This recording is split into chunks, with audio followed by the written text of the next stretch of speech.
Намаум Вишнупадая Кришна Прештая Бутале Шримате Бхактивиданта Свами Намине Намасте Сарасвати Деви Гуравани Прачарине Нирвишеша Шуньявади Пашчатьядеша Тарине Шри Кришна Чайтанья Прабху Нитянанда Шри Адвайта Гададхара Шривасади Гора Бхактавринда Харе Кришна Кришна Кришна Харе Харе Харе Рама Рама Рама Харе Харе Янтах Правишья Мама Вачи Мамам Прасуптам Сандживая Кила Шакти Дарахсвадам Наньям Шахаста Чарана Шравана Твагадим Прананнамо Бхагавате Пурушая Тубим.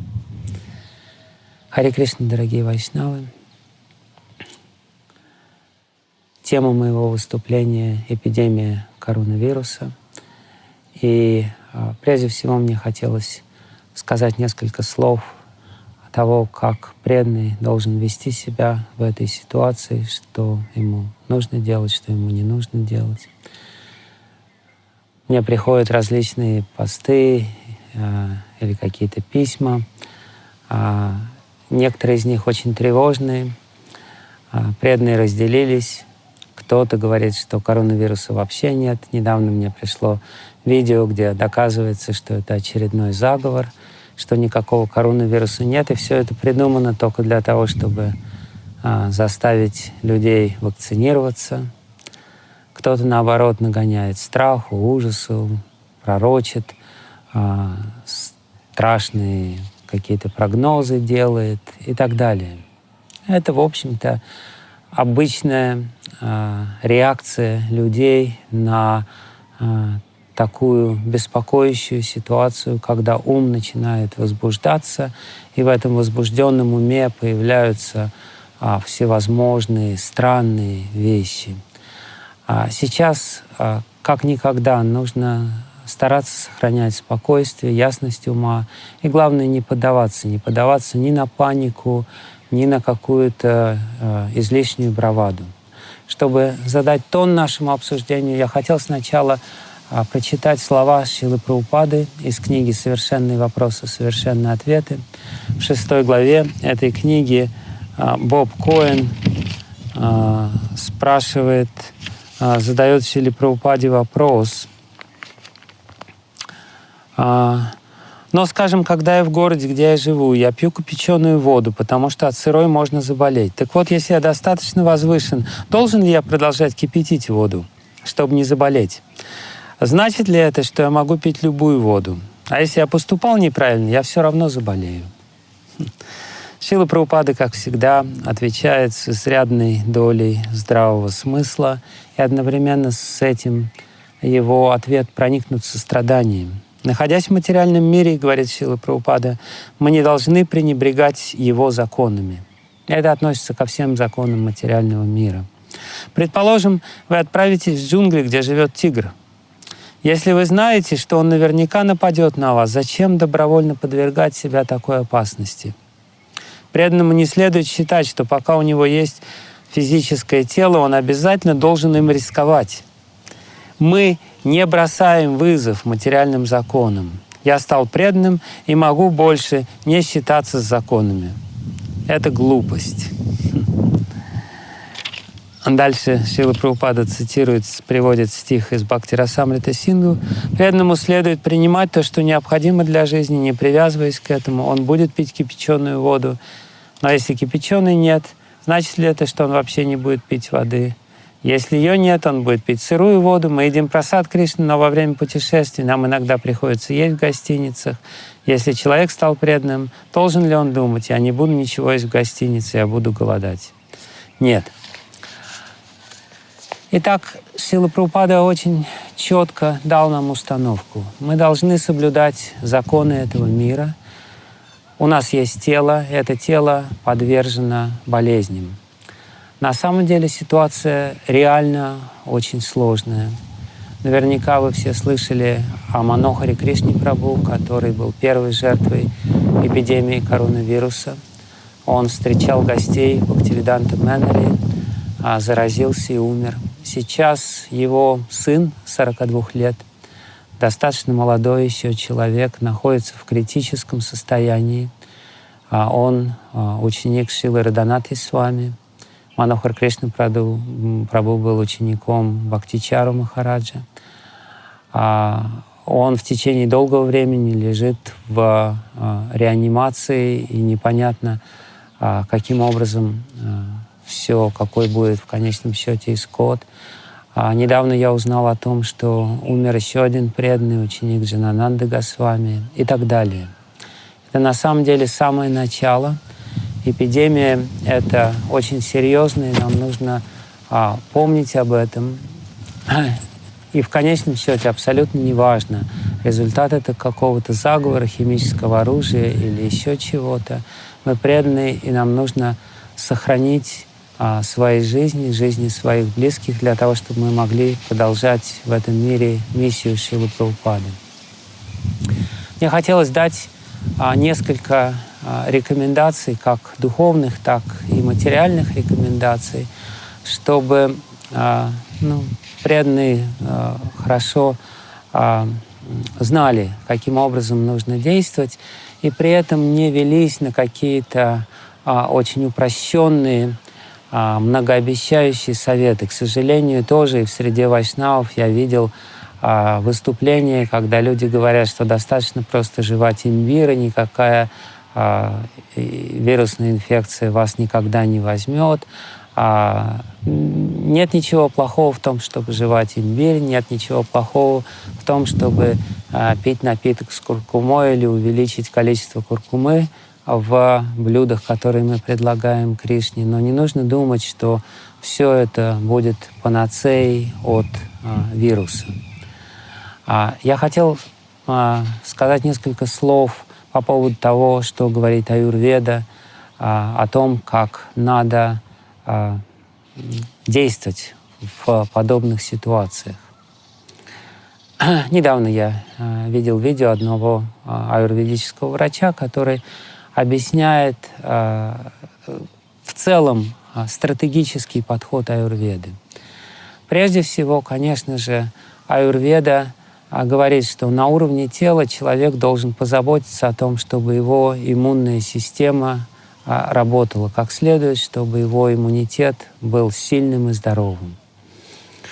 Это первое. И я дам несколько рекомендаций, которые следует соблюдать для того, чтобы поддерживать свою иммунную систему в хорошем состоянии. Второе, что говорит аюрведа, это то, что человек должен попытаться ограничить свой контакт с агрессивными факторами внешней среды.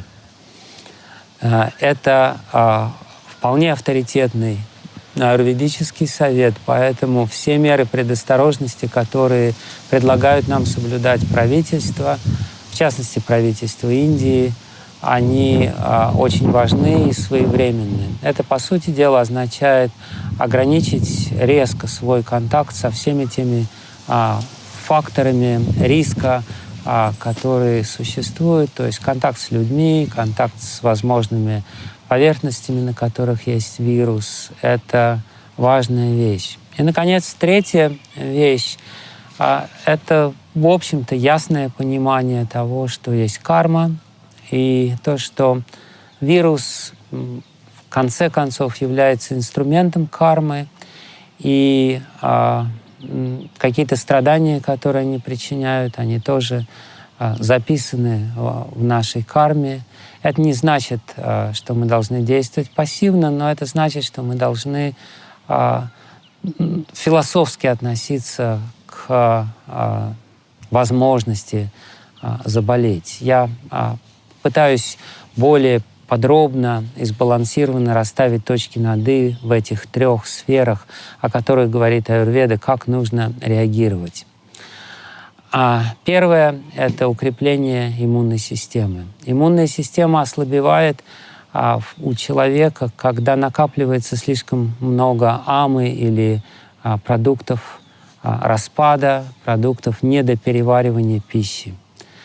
На санскрите болезнь называется амая, то есть то, что порождено амой. Результат амы или результат ослабленного пищеварения. Поэтому, разумеется, жевание имбиря или какой-то имбирный напиток — это хорошие вещи в этой ситуации. Они укрепляют огонь пищеварения и позволяют сжечь токсины, которые накопились в нашем теле и которые, конечно же, являются питательной средой для вируса. Что еще, говорит аюрведа, есть определенные травы, которые помогают укрепить иммунную систему. В Индии это, конечно же, гудучи или гилой. Это одна из лекарственных средств, которая входит, в частности, в препарат, который называется амритаришта. И, может быть, наверняка его можно заказать по интернету. И вторая вещь или второе лекарство, которое прежде всего аюрведа предлагает для того, чтобы укреплять иммунитет, это амла. Амалаки или индийский крыжовник, она является главным компонентом чьяван-праша, разумеется, хороших марок чьяван-праша. Амалаки также входит в состав трифолы. И амалаки знаменита тем, что в ней содержится очень много витамина С. Это также известный факт, что витамин С является очень хорошим подспорьем в борьбе с вирусными инфекциями. Если можно получать его из каких-то естественных источников, таких как лимон, за неимением амалаки или чьяван-праша, это очень хорошо. Нет, витамин С тоже хорошее подспорье для того, чтобы укреплять свою иммунную систему. Еще одна вещь, касающаяся иммунитета, это то, что иммунитет очень сильно зависит от витамина D. И витамин D, для тех, кто знает, формируется в теле человека под влиянием ультрафиолетовых лучей, поэтому, конечно же, очень важно проводить какое-то время на солнце. Сейчас весенний период, но мы знаем, что летом люди меньше болеют по той простой причине, что они получают больше солнца. Шрила Прабхупада также давал этот совет своим ученикам. Шрила Прабхупада говорил, что если человек хотя бы час будет проводить на утреннем солнце, он практически не будет болеть, или, по крайней мере, его заболеваемость будет сильно снижена. Мы все знаем, что Шрила Прабхупада каждое утро принимал, если была такая возможность, именно на солнце массаж масляный в течение часа. И это, как он сам говорил, продлило его жизнь как минимум на 10 лет. Он говорил, что прогулки и массаж на солнце, солнечные ванны каждый день были фундаментальными факторами, которые позволили ему сохранить здоровье, несмотря на сверхнапряженный график, на путешествия и на все остальное. Поэтому, если у вас есть возможность проводить время, особенно на утреннем солнце, особенно сейчас, когда многие из нас находятся на карантине, самое лучшее солнце — это до 10 часов. Но, в принципе, вечернее солнце тоже хорошее. А в крайнем случае дневное солнце в холодных областях нашей планеты также вполне пойдет. Еще одна вещь, которая помогает сохранить иммунитет, это, конечно же, регулярные упражнения, потому что, к сожалению, сейчас люди лишены возможности физически работать. Современный образ жизни — это сидячий образ жизни, причем сидящий за компьютером. Люди слишком много времени проводят в комнате, в помещении, и у них нет физической нагрузки. Если человек будет реально просто делать упражнения хотя бы полчаса в день, хотя бы просто приседать по много раз в день, этого уже достаточно для того, чтобы поддерживать свое тело в тонусе и поддерживать свою иммунную систему в хорошем состоянии, чтобы она могла сражаться с вирусами, инфекциями и всеми остальными агрессивными факторами среды. Поэтому, пожалуйста, не пренебрегайте физическими упражнениями, пожалуйста, пожалуйста. Еще, к сожалению, очень многие преданные уповают на трансцендентность прасада и думают, что так как прасад трансцендентен, они могут есть все, что угодно, когда угодно. Это не так. самое время снизить количество сладостей, особенно сахара, потому что большое количество сахара приводит, особенно белого сахара, отравляет организм. Этот белый сахар — известный факт, что люди, страдающие диабетом, прежде всего поражаются вирусом.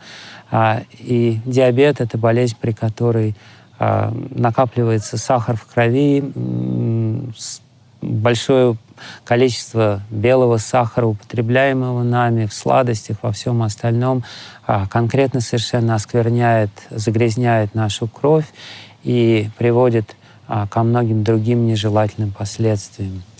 Особенно при нашем достаточно неподвижном образе жизни, сладости, которые являются тяжелой едой, и тем более мороженое, они полностью убивают пищеварение. Поэтому очень вас прошу, подумайте как следует, что вы едите и насколько ваш организм, насколько иммунная система вашего организма перегружена необходимостью постоянно сражаться с какими-то вирусами, бактериями или паразитами, размножающимися на питательной среде токсинов, продуктов недопереваривания пищи.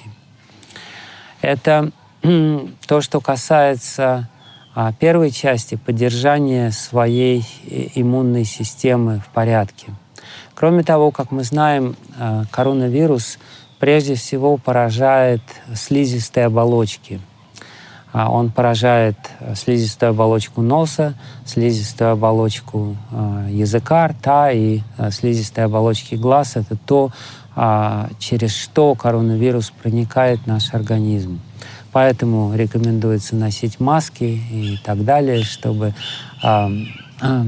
обезопасить соприкосновение слизистых оболочек, прежде всего с нашими собственными руками, которые собирают всевозможную грязь с поверхности этого мира. Но если держать эти слизистые оболочки в порядке, в здоровом состоянии, это тоже очень хорошо помогает. Опять же, нужно понимать, что все это не панацея, это все не гарантия, но это какие-то разумные меры предосторожности. Промывание носа подсоленной теплой водой, полоскание рта очень сильно помогает.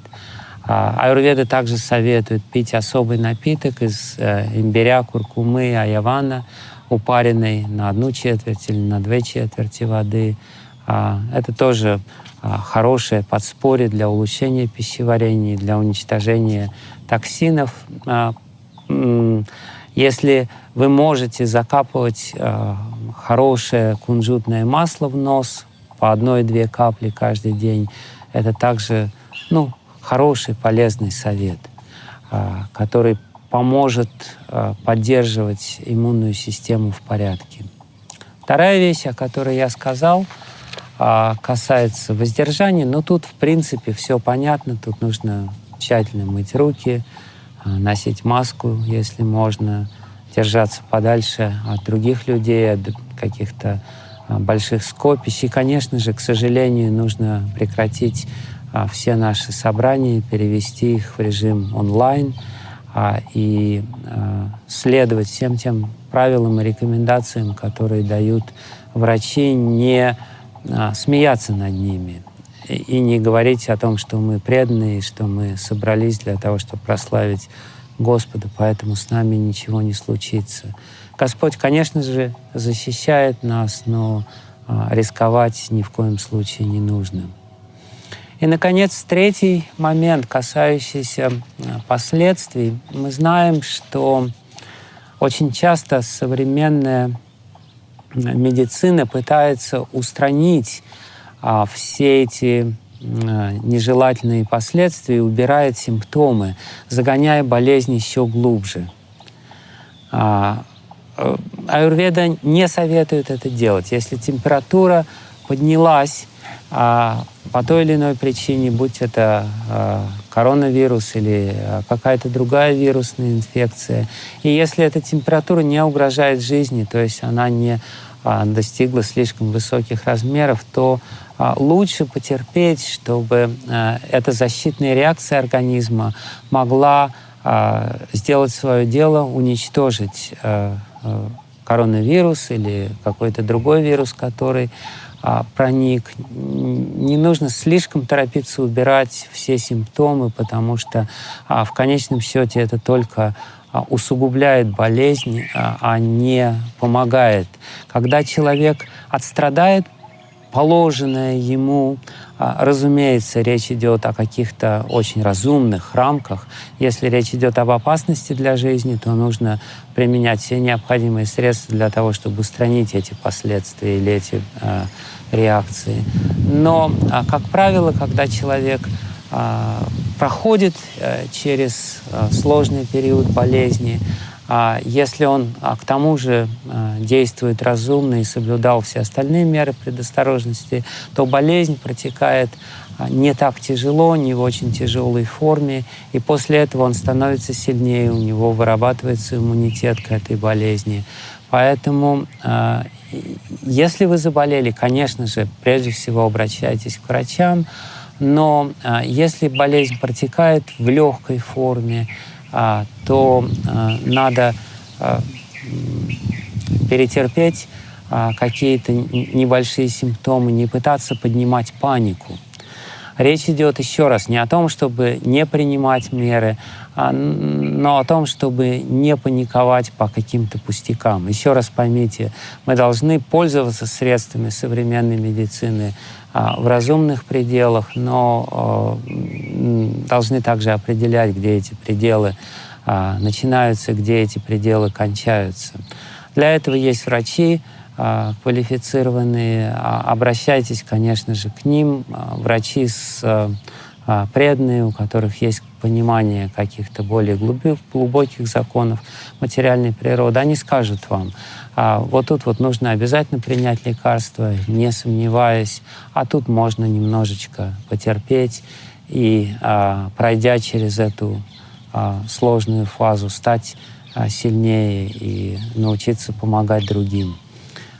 Часто эта болезнь, мы знаем, у людей, в общем-то, в целом здоровых, протекает легко.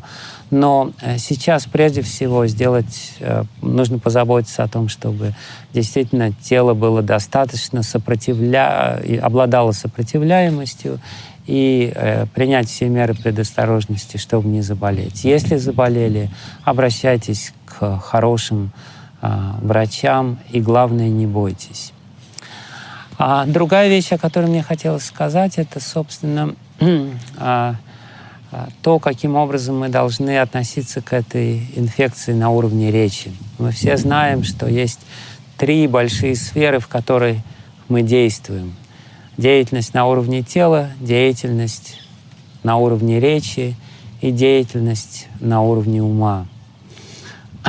Что касается рекомендаций для тела, я сказал о них. Что касается рекомендаций для речи, то они не менее важны.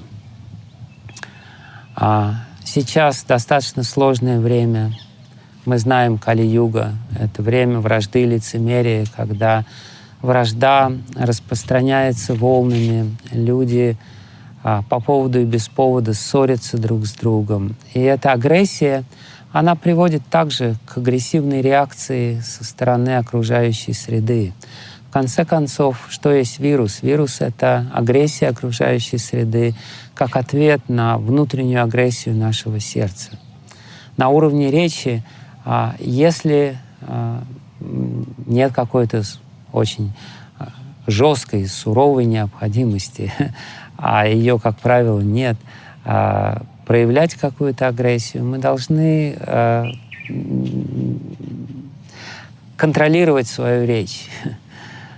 Шри Кришна объясняет в 17 главе Бхагавад-гиты, что значит аскеза на уровне речи. Аскеза на уровне речи значит речь уважительная, речь, которая связана с истиной, но в то же самое время речь, которая не задевает чувств, не оскорбляет людей, речь, которая основана на священных писаниях. Если мы научимся говорить таким образом, уважительно, не проявляя какой-то агрессии и не проявляя страха, то это в очень сильной степени защитит нас, в том числе от внешней агрессии. Человек становится уязвим для внешней агрессии, если агрессия есть у него внутри. И агрессия внутри проявляется в нашей речи как гнев в этой речи, как поношение других, как оскорбление и как страх. Сейчас, на мой взгляд, преданные должны показать пример всему миру, как проявлять сострадание, не проявлять страх, не нагонять страх на других, в то же самое время следовать всем правилам, следовать всем законам этого мира, о которых говорит Шрила Прабхупада, и не опускаться до обвинений других, а стараться говорить то, что четко соответствует истине и основано на священных писаниях. Шрила Прабхупада подчеркивает, что нужно цитировать священные писания, нужно опираться конкретно на слова Кришны в Бхагавад-гите, в Шримад Бхагаватам. И тут, конечно же, самым лучшим советом, который можно дать, будет совет изучать священные писания и учить наизусть шлоки. Если мы хотим защитить свою речь, то нужно учить шлоки и произносить эти шлоки. Наша философия поразительно богата. И если шлоки войдут в нас, практически по каждому поводу мы будем мы будем вооружены достаточным оружием, какой-то шлокой на санскрите. Сейчас у многих людей, опять же, появилось излишнее свободное время, которого раньше не было. Бешеная, сумасшедшая жизнь замедлила ритм. Пожалуйста, воспользуйтесь этой паузой для того, чтобы развить себе вкус. Учите каждый день шлоки, повторяйте их, и вы реально войдете во вкус, вы найдете огромное удовольствие в этих словах, исполненных мудрости. Это что касается речи, и что касается ума, наконец. Это самое важное здесь, потому что если наш ум будет защищен, то мы тоже будем защищены. Большая часть болезней имеет психосоматический характер. И даже если болезнь непосредственно вызвана какими-то физическими, соматическими факторами, ее протекание в нашем организме может облегчаться или, наоборот, усугубляться чисто психологическим фактором. Тут очень важно действительно настраивать себя позитивно. Сознание Кришны помогает человеку настроить себя позитивно и прежде всего позволяет человеку вспоминать все время, что мы все ходим под Богом. Совет, который мне хотелось дать в этой связи, это повторять стихи из Шаранагати Бхактивинода Такура, где он обращается к Кришне, читать этот сборник Бхактивинода Такура или читать, конечно же, книги Шрилы Прабхупады, Шримад Бхагаватам и Бхагавад-гиту, в которых Шрила Прабхупада практически на каждой странице напоминает об этом. Кришна защищает, Кришна — Бог. Положитесь на Него. В конечном счете, если в уме нашем будет эта уверенность, что Бог нас защищает, то это очень сильно вооружит нас от каких-то внешних препятствий и, главное, научит нас правильно реагировать на все сложные обстоятельства. Сейчас мы можем усугубить эту ситуацию неправильными реакциями, как, к сожалению, часто бывает, или наоборот, разрядить эту ситуацию, настраивая себя с помощью философии сознания Кришны, изложенной в книгах Шрилы Прабхупады.